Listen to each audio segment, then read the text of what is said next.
I used to think silence was easier than truth. That pretending was safer than being seen. But that night, standing in my parents' crowded living room, surrounded by the noise of laughter and judgment, I realized silence can bury you alive. The air smelled like roasted duck and old perfume.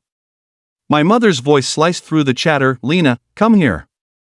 And just like that, I was 12 again, obedient, nervous, performing. 70 relatives crammed into one house, every smile sharp enough to cut.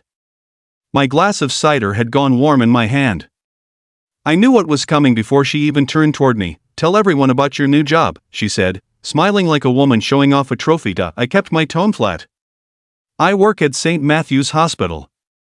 Mom laughed, her favorite kind of laugh. The one dipped in sugar and poison. She's being modest. Just answers phones there. But we're proud she's finally working after all that schooling. Every word landed like a slap. Aunt Lydia gave me that pitying smile she'd perfected over decades. "At least it's honest work, dear. Not everyone can be a success like your brother." My brother, Aaron, sauntered over then, polished, smug, smelling of imported whiskey and ego. "Still taking calls at the front desk, sis?" he asked, loud enough for the whole room to hear. "Someone's gotta keep the phones running, right?" I smiled. Didn't correct him. Didn't tell him that the phone that wouldn't stop vibrating in my purse wasn't a front desk call, it was an emergency alert, code black, but I stayed still. Because correcting them meant opening a door I had spent 6 years trying to keep shut. Mom said, turning to my aunt, "We tell people she's in healthcare. It sounds better than receptionist. Though after everything we spent on her education, you'd think she'd amount to more." They all laughed. Aunt Lydia nodded. Aaron raised his glass, and I took another sip of my warm cider. Then my pager buzzed again. Longer this time, code black, presidential trauma, required, chief of neurosurgery. My heart kicked into gear. 20 minutes. That's all I had before irreversible brain damage. "Lena, are you even listening?" Mom snapped. "We're talking about your future." I whispered, "I need to make a call." Aaron rolled his eyes. "See? Always distracted. No focus. That's why she's stuck where she is." I turned away and dialed. "Patel, status." "Chief, we have the President's Chief of Staff en route. Cerebral aneurysm rupture. Secret Service is on site. No one else is cleared." "I'm on my way," I said. "Prep or 1. CT, anesthesia, neuro on standby.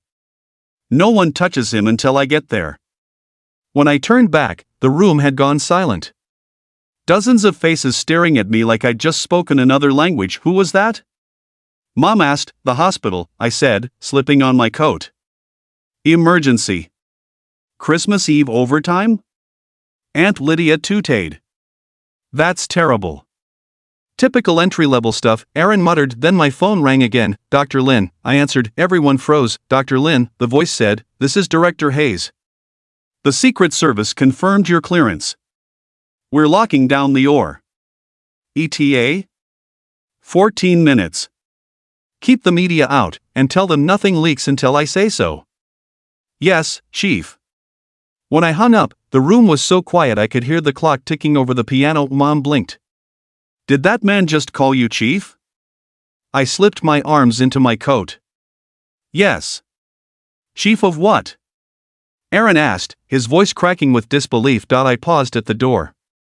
"Neurosurgery." No one said a word. Not even Mom. Then the pager went off again, 3 long pulses. The patient was crashing. "I really have to go," I said. And I left. I don't remember the drive. Just the blur of red lights and sirens echoing in my head. Secret Service cleared the route, and I reached the hospital in 11 minutes flat. "Dr. Lin." Agent Morrison met me at the entrance. "Patients in CT, massive rupture. You're the only one qualified." I didn't respond. Just walked. The world narrowed to fluorescent light and the rhythmic squeak of my shoes inside the OR. My team was ready. "Clip ready?" "Yes, Chief." "Anesthesia set?" "Stable." "All right," I said, my voice steady. "Let's save a life." The surgery took 5 hours. Every second was a war between precision and chaos. The aneurysm had exploded, blood flooding the brain's arteries like wildfire. One wrong move, and the man beneath my hands would never wake up again. Clip, I said softly. The nurse placed the titanium tool in my palm. I positioned it. Adjusted. Locked, flow stabilized, Dr. Patel called. I exhaled.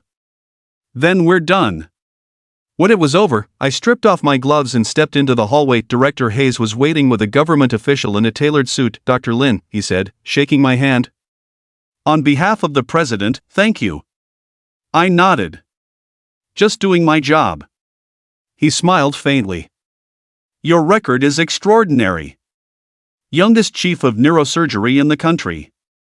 The president specifically requested you. I wanted to feel proud. But all I felt was tired. Bone deep, soul heavy tired. It was nearly 3 a.m. when I finally made it home. My phone had exploded, 43 missed calls, dozens of messages. Mom. Dad. Aaron. Aunt Lydia. I opened one. Mom, Lena, call me. Why is the news saying Dr. Lena Lin saved a government official? That can't be you. Aaron, wait, you're a surgeon? Aunt Lydia, CNN is saying you're one of the top neurosurgeons in the country. Is that true? I turned on the TV, and there it was. My photo. My name. Doctor. Lena Lin, chief of neurosurgery at St. Matthew's Hospital, successfully performed emergency surgery on a senior government official tonight. My mother called again. I answered Lena, her voice trembled. The news, it says you're a surgeon. Neurosurgeon, I said quietly, but you told us you just worked at the hospital. I do, I said. I just stopped correcting you. Silence. Finally, she whispered, why didn't you tell us? I stared out the window at the city lights, because, I said, you never really wanted to hear it. She didn't respond. Just breathed softly on the other end of the line. Before she could speak again, my pager buzzed. Another emergency. Mom, I said, my voice steady now. I have to go. And this time, when I hung up, the silence didn't feel heavy. It felt free.